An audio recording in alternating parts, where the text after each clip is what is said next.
In the latest episode of Hack My Growth, we're going to be looking at the People Also Ask boxes, how we can leverage them to create better content and increase our organic visibility.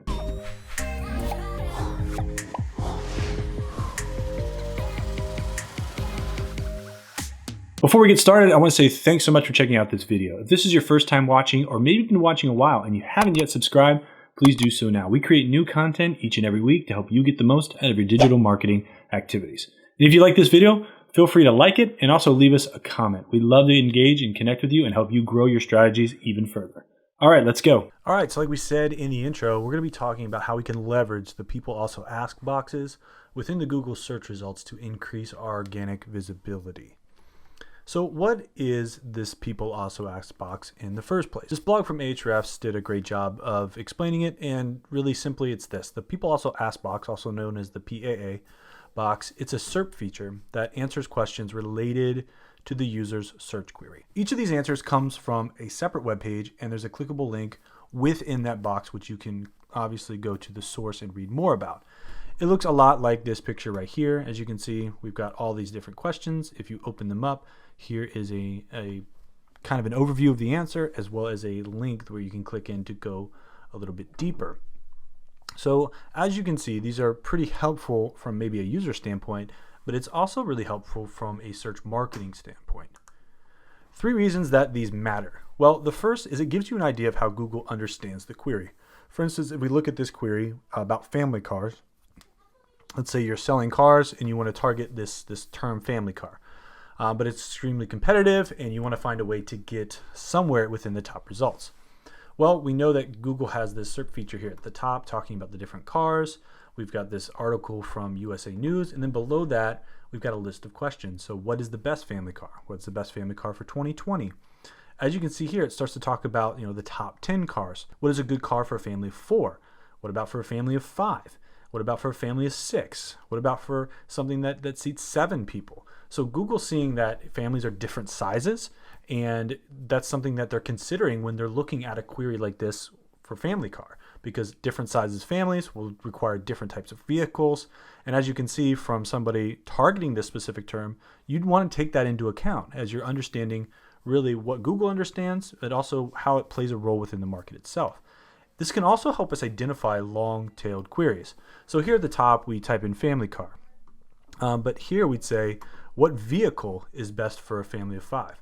So you could talk about family vehicles, best vehicle for a family of 5. So now we're taking that really, really broad term and we're turning it into a long-tailed query that's probably going to be a little bit easier to rank for. It may not have the same amount of volume, but if you start to cover a lot of these, you can make up for that volume pretty quickly. It also exposes other related concepts that we need to cover. We kind of got into this when we were talking about understanding the query, but concepts of family size. That's going to play a role when we look at family car. Also the difference between car and vehicle. We need to make sure that we use both of those because they can be used interchangeably. We can talk about here, 7-seater. How many seats does the car have?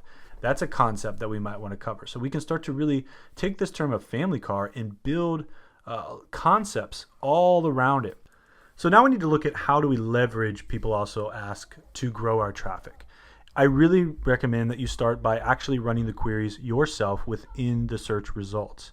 This is really important because it allows you to see what's going on and start to interact with the search results yourselves and really to understand what the user is going to be seeing. So even though it's going to be really tempting to start with your tools or scrapers, don't do that. There's a lot of great tools out there that can help you with this, but those need to come in secondary. You need to be on a first name basis with the query. You need to be on a first name basis with the results and really understand what's going on. So get a list of your questions and prioritize them, and then actually start asking these questions right to the search engines. And from there, you can pull the People Also Ask, or at least look at them and understand them a little bit. Who's ranking for them and why? What are the sites that you're seeing within the search results as well as within the People Also Ask boxes? This is going to allow you to familiar yourself with the search results and start to build a list of information that you might want to use to target some of these concepts. I always have a pad and paper and a pen with me when I'm doing this type of research. I do a lot of Venn diagrams. I do a lot of writing myself. It helps me to just really focus on what I'm seeing and take it in organically. After this step, then you can go in and start analyzing the content. This is where your tools come in. This is also where you take it a step further.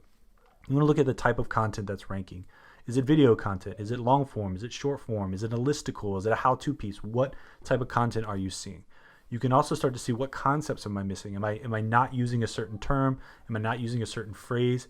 Very similar to what we saw within the vehicle query just a minute ago, where they started talking about the size of a family or how many seats you needed in a car, and they started using the term vehicle. This is where you can also see the different intents.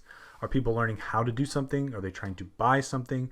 Are they trying to look for different options to solve their problems? What's their intent? Why are they asking these specific questions?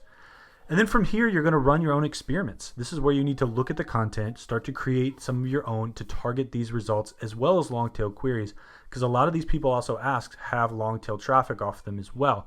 Then you need to track it and adjust it. So I'm going to walk you through the process of how you can get started for yourself. So when we're starting, we want to start with our query. So we'll go ahead and type that into the Google search box, and we'll do the exact same one that we did in the slide cutout. In this case, we're looking for a family car. Let's say our family's growing and we want to have a larger vehicle. When I come to these results, I can see right off the bat all of these cars that are being pulled here into this carousel at the top. This is quite a massive SERP feature, but as a user, it's also very overwhelming. First off, every car is black, white, or gray, which is kind of weird in and of itself. And I think Google's doing that on purpose. And then some other things that just so much information, it's almost overwhelming. Then again, we see this USA News article. And here are the people also ask questions. Now, if you remember, when we looked at these in the slide, there's a lot more. The reason is when you start to open up these tabs, Google starts to give you more questions. And as you can see here, I'm starting to open some of these up, and I can get a lot more than the original 4 options that were there. So just by clicking on these buttons, I've actually opened up quite a bit of information here. Everything from what's the best family car to the best family car for a certain year, to the size of the families, to the use that the car might have, to the economic status of the family, middle class, to safety concerns, colors, and even how much it's going to cost per month. So I can start to group some of these concepts here. I've got things like best cars, size of the family, the type of use, as well as the income and safety features that people might be looking for. This is going to sprout off a ton of different ideas that I can cover in our content to not be stale. Now, when you look at these, you can even open them up a little bit more and go, here is the top 23 cars for safety. And this is a USA Today article. So this is probably like a listicle piece of content, right? So I can start to see what is ranking. If we open up another one like the colors, here is cashcarbuyers.com. It's talking about white, saying that white is the safest car to drive, which is kind of interesting. So again, this is another piece of content that we can look into. But just by opening up these boxes, I've got a ton of interesting information here. And if I open one, as you can see, they start to add more here on color because I was looking at some color questions. If I look at this family of 6 article, it'll probably start to give me some more about family size. As you can see, it did here, 8-seater and a 7-seater. Now we're starting to pull some really interesting information, and on my pad and paper, I can write down my query and I can start to look at these questions. If you want to scrape this information or just pull it into a sheet, there's tools that you can do to do that for you. If you know how to code, there's Python, there's different Colab files you can use. Or, if you don't have a ton of this that you're looking for and you maybe just got a few queries, you can copy and paste them into a Google Sheet, and now you've got these questions. What I would do from here is start to group these questions by intent or by concept. So I would probably do it by family size. I would also look at safety features. I might look at brands. I might look at the economics. And now I'd have some categories that I could start to dive into. From there, you could use any one of your favorite SEO tools. For instance, we can go into SEMrush, we can run the query for family car, we can see the high volume, it's very competitive, and they're even going to pull out some questions here, which are interesting questions, but they're not the ones that we saw from people also asked, so that's important to know. And we can see some related keywords as well. This can help us to understand some of the metrics, some of the difficulty, and as well as some of the other SERP features that may be available. We've got reviews, we've got links, we've got a carousel at the top, which we saw. The people also ask, and there's 3 more: images, video carousel, and Twitter. We can also see the trends. Are these terms trending up or down? This is going to give us some information. Are these types of terms that we want to target? Now, this is just for the broad question, not for the long tail one.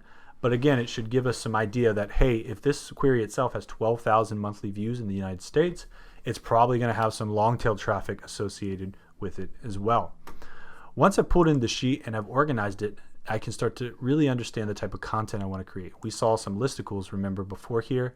A lot of these are listicles. We see the top 10. So I would know, okay, let me try to put together some listicle articles about the top 10 safest vehicles, maybe the top 10 most economic vehicles for families, the top 10 vehicles for large families. As you can see, I've got some great content ideas. Now I wouldn't do top 10 for all those.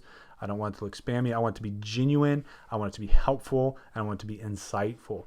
But just by doing a little bit of this research, I've got 20 questions here that I can work with to start building really good content around and to start targeting some of those long tail traffic, but really high intent questions that could solve my end users' needs. Now, this is not perfect. It's not completely scientific, but it's something that you can do step by step. Like I said before, you need to run your own experiments. You need to try this. You need to test how they work. And if they work well, find ways to scale it and move it faster. If it's not working the way you want it to, try a different type of content, try a different type of question, a different type of query. It's not an exact science. It's something that we got to continue to run tests on and to really understand what's the best way to drive valuable traffic to our website. So I hope you guys learned something new about the people also ask boxes in Google and also how you can leverage them to grow your organic visibility. If you have any questions about what we talked about today, please comment below. We'd love to continue that conversation with you. And until next time, happy marketing.